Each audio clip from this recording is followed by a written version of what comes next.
I just think they don't know how to process their own emotions themselves because they were never taught how to process their emotions. And then when you have a child that's like trying to explain how they feel, they're taking it as disrespect immediately. They do. Because it's just like, I'm not trying to be disrespectful. I want you to hear me.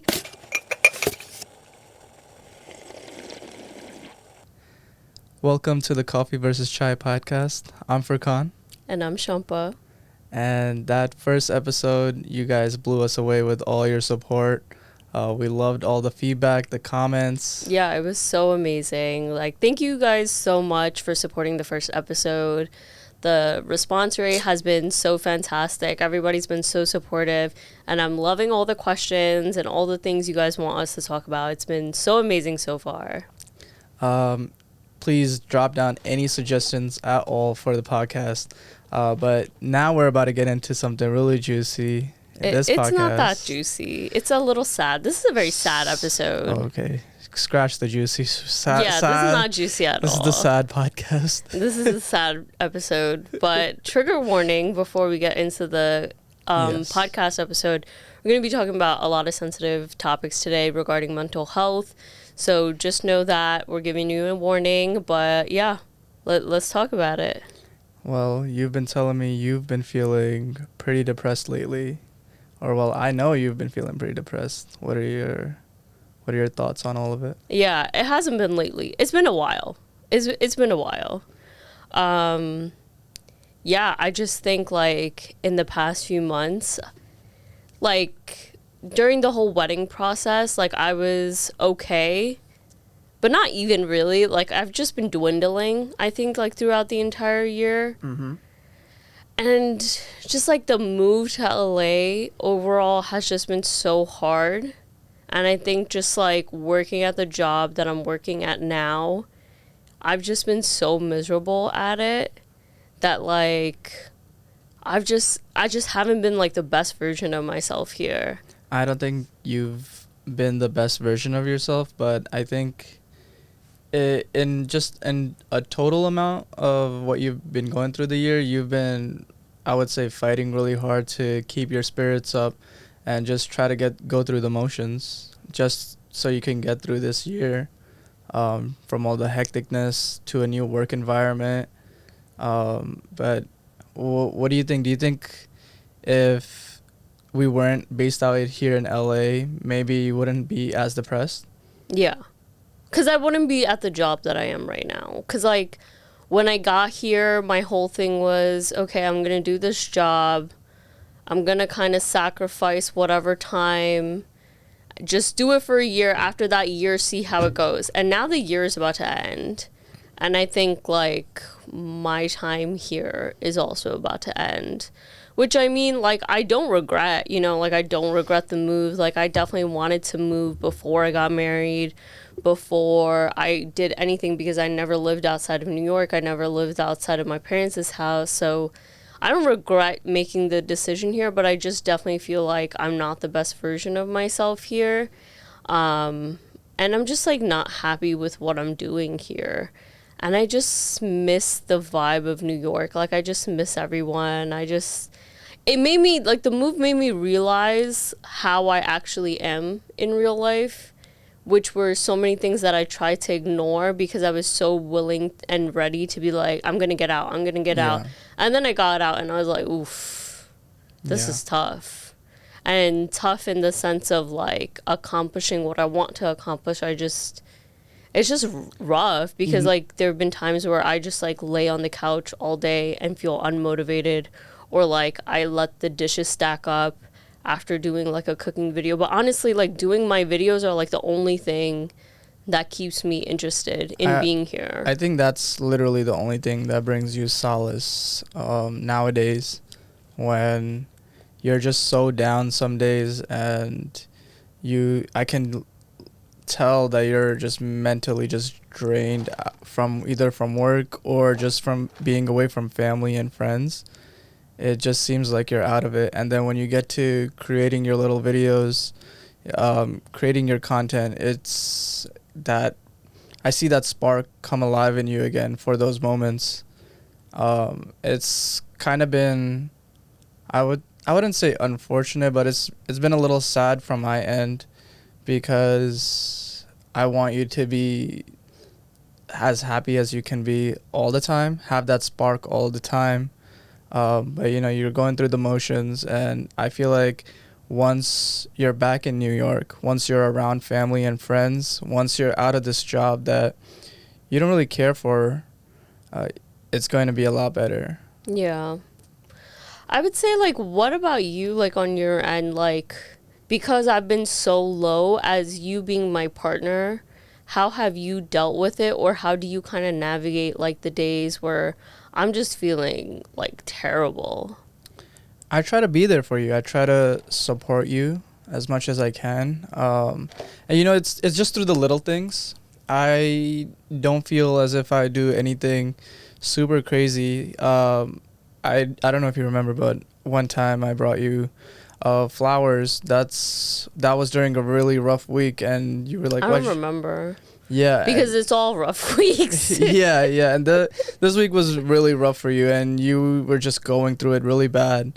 So I got you flowers, and I was stuck in Home Depot for an hour just trying to pick out which flower to get you. Yeah. And I was like, where are you? And then I checked your location, started getting paranoid. Yeah, but I got you those flowers because I could tell just the thought or just seeing them, it might give you some comfort. So that would be one thing. Maybe just to change the pace for the day and really be there for you as a partner. Other ways that I try to be there to support you is either if I know you've had like a really tough day at work, I'll do the dishes. I'll clean up the place a bit. And sometimes I feel like you won't notice that. And it's not like I want you to notice that either. But it's just something that I know to myself. Like, oh, like she's not the best she is right now. Yeah. And I need to be there for her. And it doesn't need to be vocal. I don't think I need to tell you, hey, like I'm going to do this for you kind of thing. I think it's just more about me being there to support you. Yeah. And I don't really like need you to be vocal about it either. Like I don't need that like validation in that sense, because it's like I see you doing it, you know? Like I don't think like I need you to be like, oh yeah, I did this because you're feeling down. Like I guess I'm the type of person where it's like, don't remind me that I'm depressed. Just like, you know, just I'm going through whatever I'm going through, but like, you know. I don't think I need to remind you that you're depressed, considering how throughout the day you just tell me so many times, yeah, I hate my job. I hate living here. Yeah. So just those, I just know that this has been really rough for you just over here. It has been rough, but you know, it's like a challenge that I'm glad I did overall. Like would you say, I mean, do you think other women or other girls will be discouraged just by you going through this experience, or do you think you would encourage them to do what you've done? No, I have to encourage people to live on their own if they can. I would say I think the way I would have gone about it is that so when we were in like the 2020 2021 era, if I didn't have you, like if I was still single or something, I think at that point I would have definitely made the effort of moving out of the house and staying within New York City for sure. Okay. Like I would have really like fought for that. But like I knew we were going to get married. Okay. So like I didn't really do any pushback because I knew I was going to move out. Yeah. So I kind of was coming to the end of, okay, like whatever I'm going through in my house, like it's gonna come to an end. Like it's about to wrap up here. Yeah. So I would still encourage every single brown girl to move out of your house, because there's nothing like waking up and not answering to anybody. I think the same goes for all brown boys too. Like you guys should live on your own if possible. If you're able to convince your parents, if you have really strict parents, try to convince them, or even if you just get the opportunity to live by yourself, definitely take it up, because it grows you.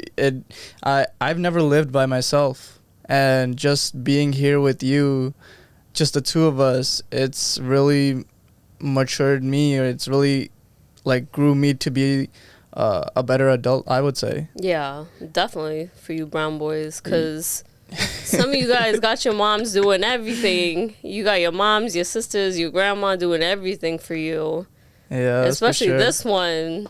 Nah, they do literally Like, everything. you And realized how, like, the fact that, like, you learned to do dishes, like something simple as that, or like it was ingrained that it for me, but like you always had someone to like clean up after you. Yeah. So I'm so glad. Like, honestly, I don't feel bad whenever you do dishes. There's never been a time where I see the stack of dishes and I feel sympathy for you. I mean, I don't feel like you should feel sympathy for me doing dishes. I think it's more of me as an adult. I just feel that in a marriage, especially, you know, it's not like, oh, only you should be doing these things. Yeah. Only I should be doing these things. And that even goes in the sense of like you cooking all the time. I would also cook, but I feel like I'm just gonna be a bad cook. I do definitely want to give it a shot. I definitely want to make you a few meals. Maybe I could start off with a little pasta. But I think... Yeah, we'll see. Yeah, we'll see. You know, I think that could be another form of, you know, being there to support you. I mean, I guess.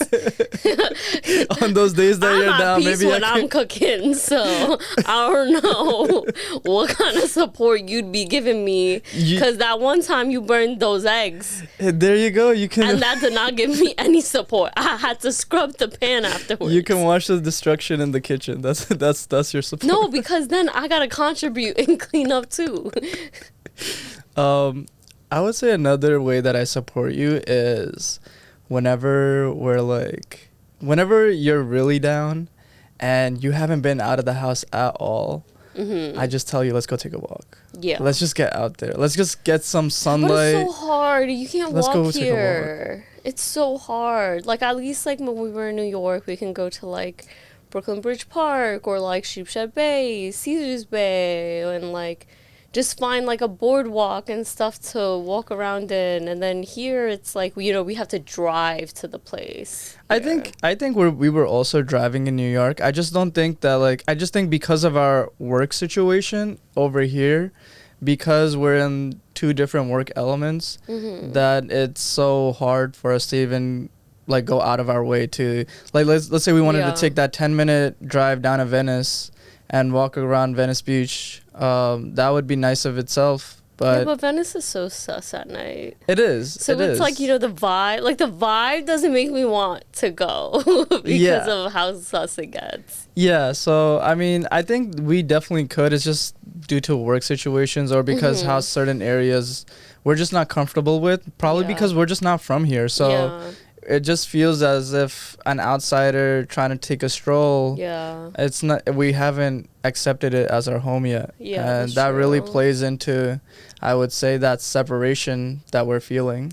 Yeah, you know what's just so crazy? It's like, you know, I know New York City is such a big city, but like you just get such small town vibes depending on what part of New York City you're from.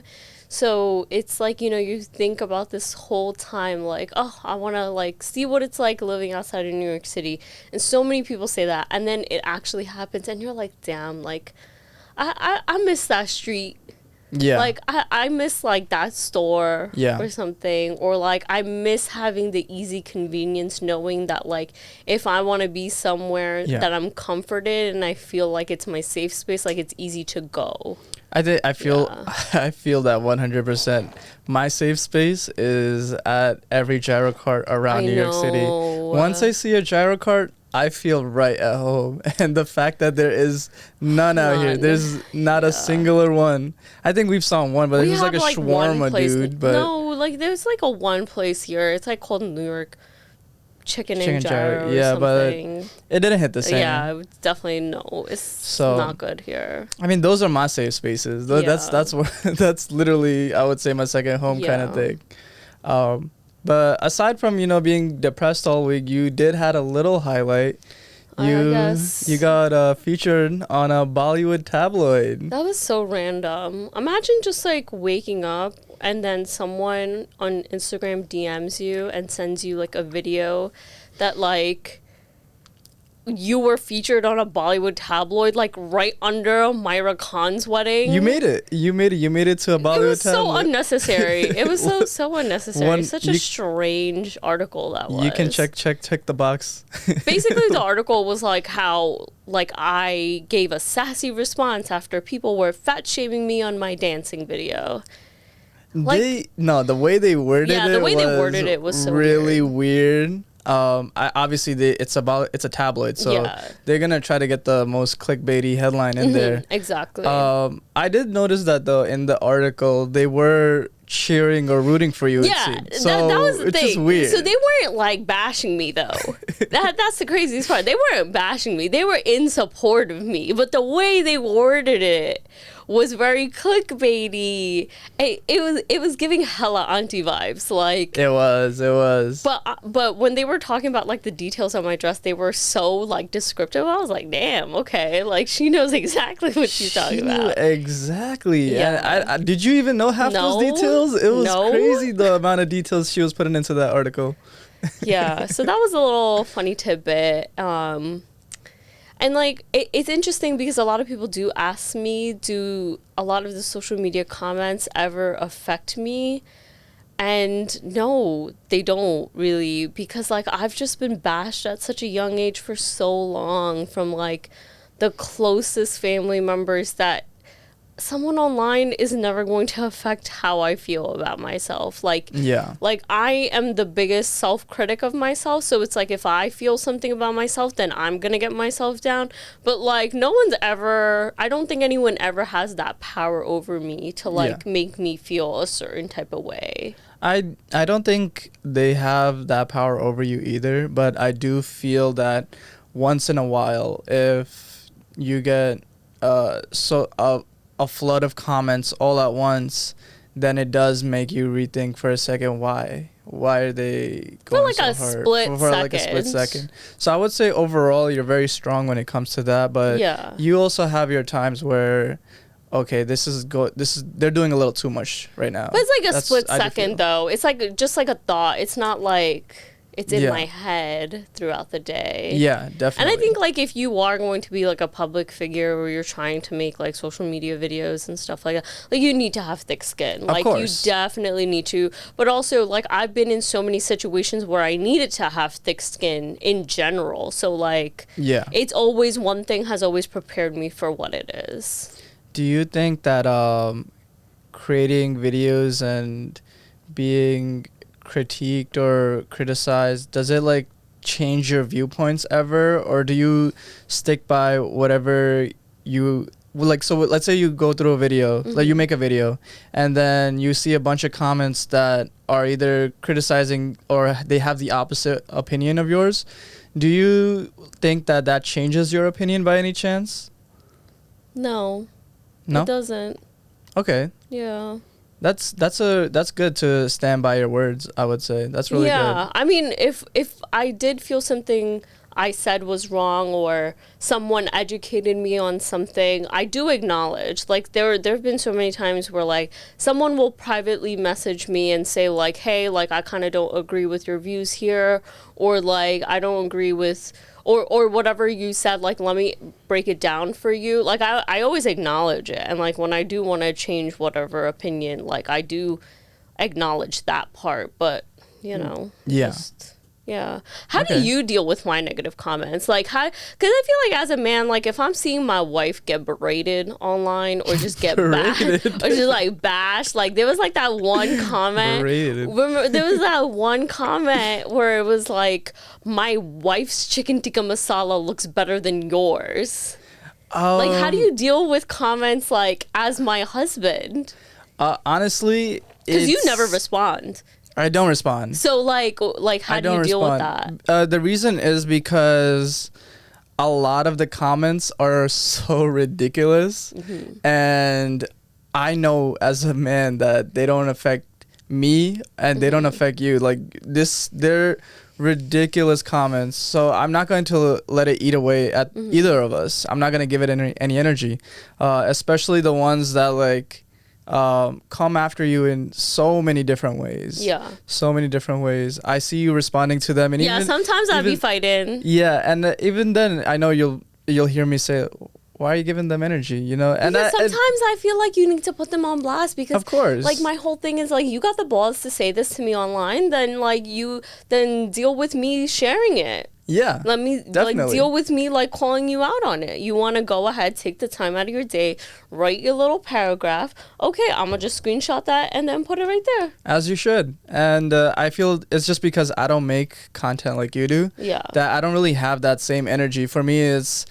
better to not even give that energy to the haters. It's not even to. I definitely thought like that before I started making content, but then like when I started seeing the way like how some men would write stuff about like women's bodies or like how no, like that's disgusting. How they like don't acknowledge like some of the struggles that like South Asian girls can go through or like what it's like being in a toxic household or in a toxic partnership. That's where I feel like I have a duty to like speak up and be like and call them out on it, because like why do you think it's okay to say these things? Like it's not saying it about me specifically, it's like you as a person, like why do you feel like it's okay to say that? So it's like if I respond to a comment, it's not because I'm personally being affected. It's more of like, how can you as a person think it's okay to be saying these kind of things? Yeah.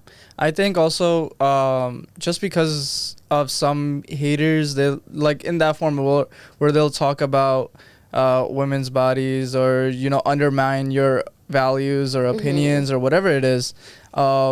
That's definitely a response that needs to be given, but I'm not going to give that response because it's more powerful when it comes from you. Yeah. Like I'm not going to be the one fighting them in the comments. It would be so weird if I like found you just like fighting with people. It's like, why are you fighting? We laugh about it. We like share. We used to like in my earlier TikTok days, you would gather up all the comments of like multiple videos, and then obviously we weren't living together, so like every night on the phone, like he'll read to me like the most ridiculous comment, and then we'll like start laughing about it. Like that was like our bit. Like at the end of the week, we do a comment roundup. Yeah. No, shout out to your number one hater from back in the day, Jamila. Yo, she's the one who launched this career, honestly. She really did. But also, I feel like, you know, if they said any of those comments to you in person, they wouldn't. And, you know, like, no, like, let's just say then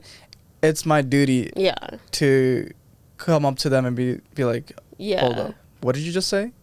You know, then I'm going to take a much more, I wouldn't say aggressive stance or anything, but more of, that's my wife. Yeah. You know, you gotta back off, you gotta chill out. Whatever needs to be said in that situation or however it needs to be handled.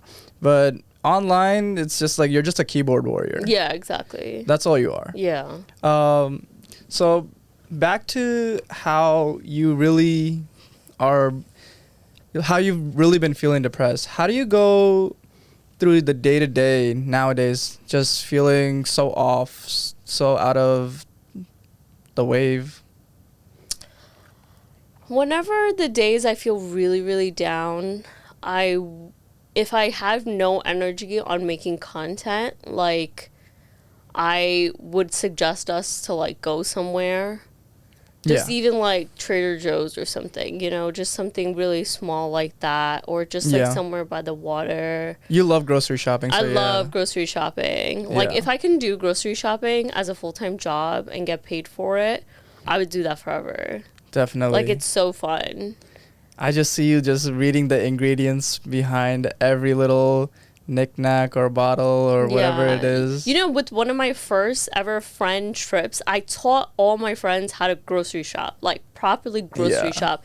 And when I mean properly grocery shop, it's like you see how when you go to a store and like on the tags below it'll be like sale, or it'll be like a discount like 2 to 5, or like say you have the same products and you're trying to figure out which sale is better. Like I'm the one showing them the calculations of how many ounces is worth how many dollars. Listen, I'm bad at math, but when it comes to grocery store shopping, I've become a math wizard. You know what's so annoying? I can't go on a guys trip or like a weekend away with the guys where we go to Walmart and we try to gather up groceries for, let's say we got an Airbnb or whatever it is, and all the guys, they'll be picking up snacks and whatever, and they'll be getting all the junk food, and I'm like, wow, like we really can't, like you really changed my perspective. Okay, I'm like, okay, where's the eggs at? Yeah, because if you go on vacation with me, you will never suffer.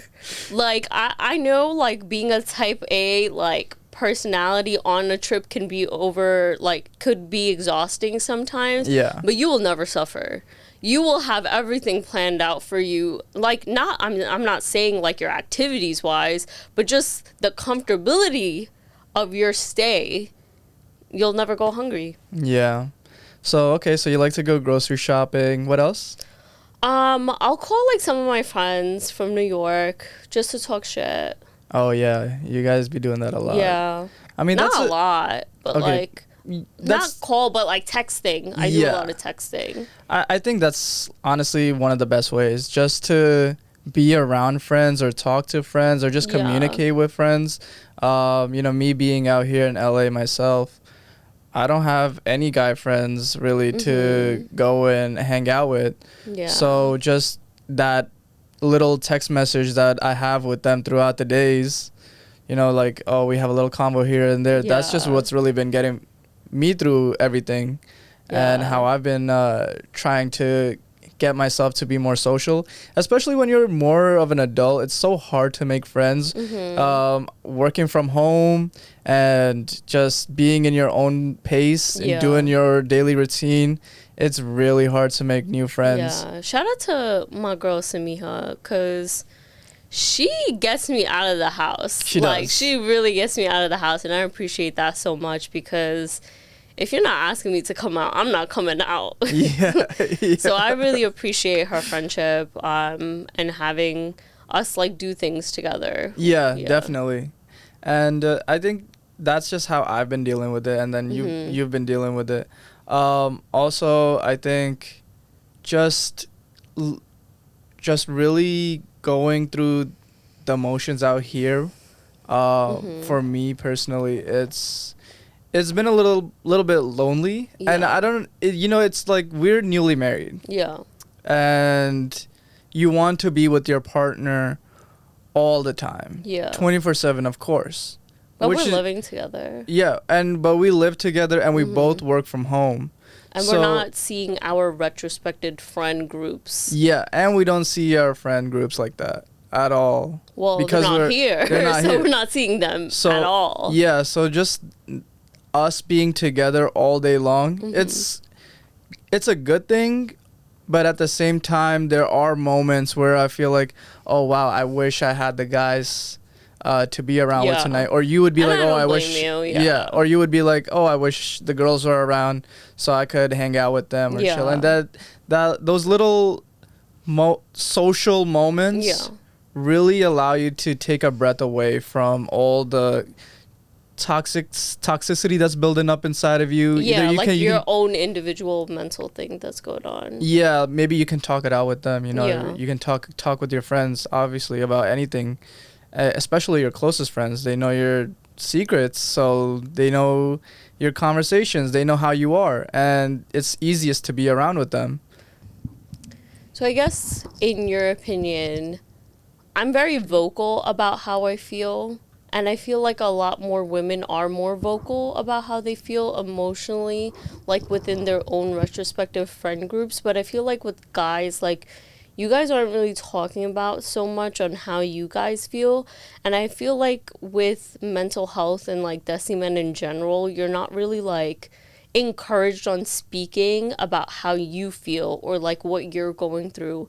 So how do you kind of navigate about being a Desi man in the mental health aspect of it? Like, how are you so positive? Because like, this man is the most positive human being I've ever seen in my life, and it's so confusing because like, I'm not like that. I'm like the complete opposite, and you are just like the most positive human being. Like, how are you doing this? Because you be taking a lot of L's in life. I be taking a lot of L's, that's for sure. So like, how do you stay so positive? Well, there's a lot all packed into that. I'll start off with how I'm always so positive, and that's honestly because of my humble backgrounds. You know, I come from a family that literally immigrated from a village in Pakistan to coming to New York and going through living in a one-bedroom apartment, and just literally grinding day in and day out,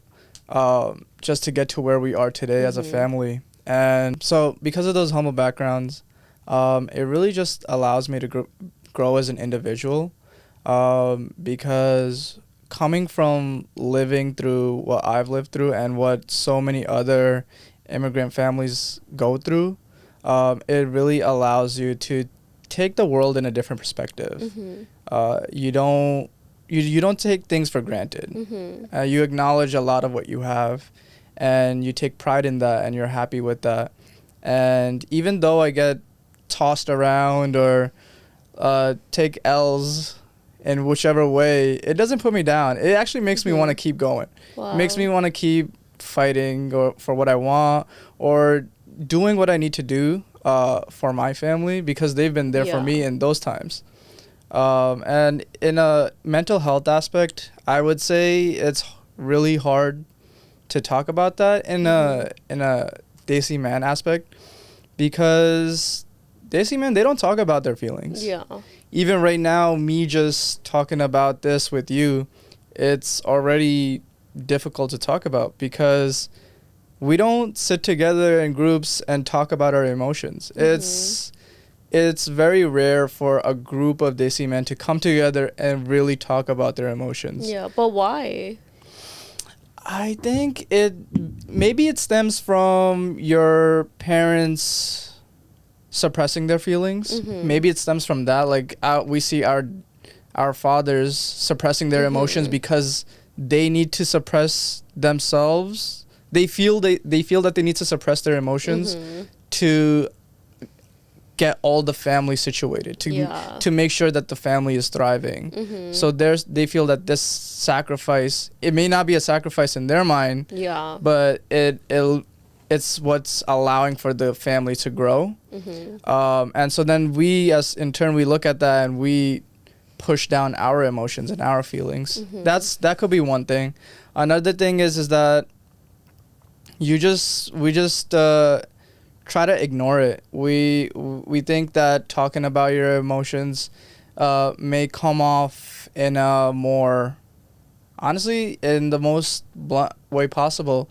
It may come off as girly or womanly, or you're not a man for talking about your emotions. You know, so nowadays I feel with my friend group in particular, especially with a few of my friends, what we've been doing is, when we're just around each other, is to honestly ask ourselves, how are you doing? Yeah, because I feel like men really get ignored in this conversation sometimes. They do. And I think also in my personal aspect, you know, I'm the oldest son, so I do take on a huge responsibility for my family. You do. Whether that's as an older brother or a caretaker or just a guardian or a supporter. I have to be there for my parents for whatever they need me for, and I have to be there for my siblings for whatever they need me for. And that's a lot of pressure. Like, you being the oldest son, there's so much, like, pressure and responsibility with the family. And then on top of that, when you choose to get married, like, you have another person as kind of like a responsibility too. Like, how do you kind of deal with that? Because it just feels very, like, overwhelming. Because, like, honestly, like, I do also have some sense of responsibility over my family, but I think, like, you know, they also understand, and I think this is kind of like the standard for Desi families. Like, it's expected that the daughter, when she gets married, like, she kind of goes into another family, I guess. So it's like maybe they've already, like, mentally prepared themselves that they're gonna be kind of, like, solo, and then when we were getting married, like, it just hit them too hard. Like, oh shit, like, that's kind of crazy. Honestly, I just go through what I have to do for the day, and I try not to let it fester up. And I think that's maybe one of the issues that we all face as Desi men in our society today, is that we just bottle it all up. Yeah, don't. We, Stop bottling. yeah, we bottle it all up. No more bottling. No more. We're all going to talk about our feelings. Next time I see your friends, I'm going to be like, how do you feel? Tell me. Yeah, and they're going to be like, I'm good. I'm good, bro. What's she on about? Yo, bro, your girl's a little weird. But yeah, you know, I like to go to the gym a lot. Yeah. And that's my sort of, I would say, therapy in a way. Yeah. You know, when I go to the gym, it's just me and myself, and and pushing the weights. It really allows for me to just get rid of everything. Yeah. Clear my head. Lifting weights or doing cardio, whatever it is, it really just allows me to become one with myself in a corny way. But at the same time, it's not really corny because it's true. You know, that little moment of time with yourself is really necessary. So going to the gym is really one of my favorite things. Okay, cool. Well, real quick, what are your opinions about therapy? Have you ever gone to any type of therapy or any type of counseling? No, I haven't gone to any. How about you? Yeah, I have. And how did that go? Obviously, I didn't tell my parents about it, but yeah, I've been to therapy. I don't know. I would say, like, I think depending on how you feel at the moment, it could be helpful. But also when I was going through therapy, I did have, like, my therapist was a white woman. So a lot of the things that I was feeling in my day-to-day, like, how I felt, like, as a Desi girl, like, it just wasn't being translated, because I would be like, I just feel so suffocated in the house, and she'll be like, well, maybe you need to remove yourself from that situation. And I'd be like, okay, but it's not that easy, because I feel like as a Desi woman, Desi girl, like, there are so many expectations where if you try to, like, talk about how you're feeling, like, you're suppressed immediately, because it comes off as combative, or it comes off that you're not being a good daughter because you're not listening to your parents, or you're just, like, acting out, you know, when it's like, I'm not acting out, I'm just trying to tell you how I feel. And then whenever I tell you how I feel, you kind of put me down about it, when I'm just trying to express to you. So, like, I think for me, like, when it came to expressing myself, like, that's why I had to resort to an external factor of a therapist, because I felt like I was never being heard. I think you know, I felt the same way with parents not acknowledging really your emotions or your feelings. I mean, they see what you go through on a day-to-day, but they don't really know the true nature, or the true, I would say, bubble that's just building up and really putting you into this dark spot. What do you think? Do you think Desi parents really try to it's not like they try to ignore those feelings of their children or their kids, but what do you think? Is this a universal thing? I just think they don't know how to process their own emotions themselves, because they were never taught how to process their emotions. And then when you have a child that's, like, trying to explain how they feel, they're taking it as disrespect immediately. They do. Because it's just like, I'm not trying to be disrespectful. I want you to hear me. Yeah. Because you can't tell me, like, you want me to treat you with respect when I'm being put down 24/7. And I just feel like there's just so many expectations, like, as a Desi girl, like, it's just so exhausting that, like, you need to be a certain body weight. Your skin can't be too dark. Like, you need to have a career. And if you don't have a career, you need to get a master's or a PhD. And then if you're going to school too much, if you're going to having your master's or a PhD, or you're going to medical school, why are you in school so long? You should be getting married and having kids. Like, it's just like, there's just no winning sometimes. So that's why it just always feels like you're fighting a battle that's just like a never ending battle. And I knew, like, even when I got married, like, the battle was just never over. Like, the battle just changes. And it's like, it happens just within the society because of the people that we're around right now. But I'm really hoping, like, in the future, like, when I'm 75, like, I want everyone around my circle to feel the most supportive they can be, because it's like I would never want to be like putting down how I was put down for like Yeah. majority of my life. I think Desi girls, and they do go through this pressure of just nonstop one thing after another, and Desi guys, they go through their own thing. But Yeah. on the Desi girl subject for a second, that really, that just one thing after another, really, you got to go to school.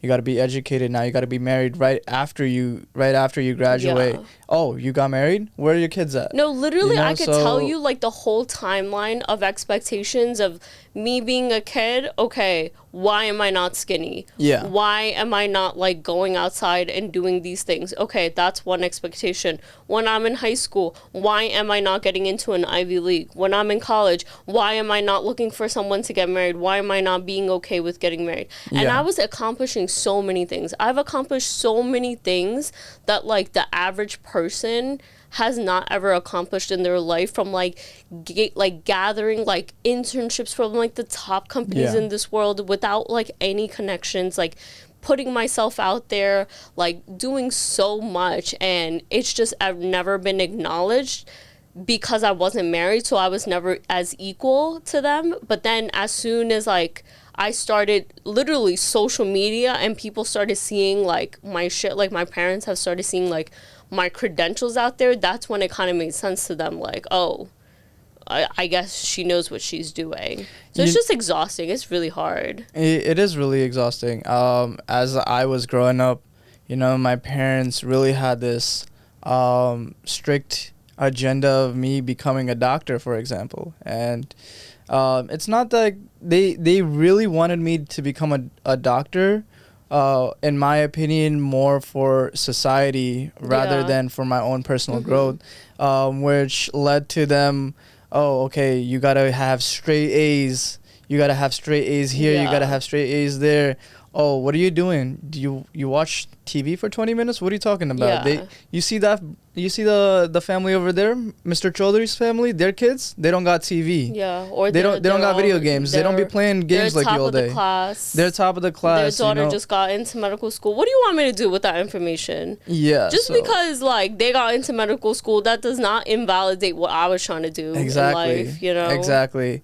And I definitely think that while I was in college, and that first year where I didn't do so well, it was literally because I didn't want to be a doctor. I didn't want to go down this route, which I felt so uncomfortable about. Yeah. Like, it's not even something that I was interested in like that. Yeah, I went through the motions beforehand, but it's not for everybody. And you shouldn't be, I feel like, restricted to being a doctor, engineer, lawyer. We're gonna talk about the career stuff in a different episode. Of course, though, but I you think know? I definitely think that does play into the mental health of definitely the all expectations of us. of Yeah. education. And I get it, like, you know, you came to, as a parent, like, you came into this country and the doctor, lawyer, engineer is like the typical thing that kind of equates to American success Yeah. and equates to like just financial freedom too Yeah. for them. But I think now we're in an era where we're lucky to be in this era right now, that there are so many things that we can do that kind of reflects that. It's more about the family dynamics that we're in and like how Desi society kind of progresses, Yeah. how that's going to change. And I'm excited to see how that changes, because I think right now we're slowly starting to see that. Well, this was a very, I would say, heavy episode, and just a few of the things that we talked about mental health. And I think we're definitely going to go down and talking about all the different aspects and notes. And just once we get all of your guys' comments and they start to flood in, and we can really get into the nitty gritty of some detailed aspects of being in the Desi community and the Desi society as a whole, and the mental health that we face. Yeah. And I'm excited for change. Like I said, I'm excited for change because change kind of relies within us. Yeah. Even the way that you're feeling right now, feeling something different, that's a change already. So Yeah, just keep talking about how you feel. Listen, have that support system because that's important. Definitely. Whether that's family or friends, definitely reach out to somebody just so you have that support. We also are going to have a bunch of resources listed just so you guys can go through them if you need that support. If Any you need mental some help. health resources, we're going to have it listed for you. That could help you, that could help a friend, but just know that you're being supported. We get it, we feel it. It's time to acknowledge it. Yeah. I'm Furkan. And I'm Shampa. And this is the Coffee versus Chai podcast. Okay, see you next time. Peace.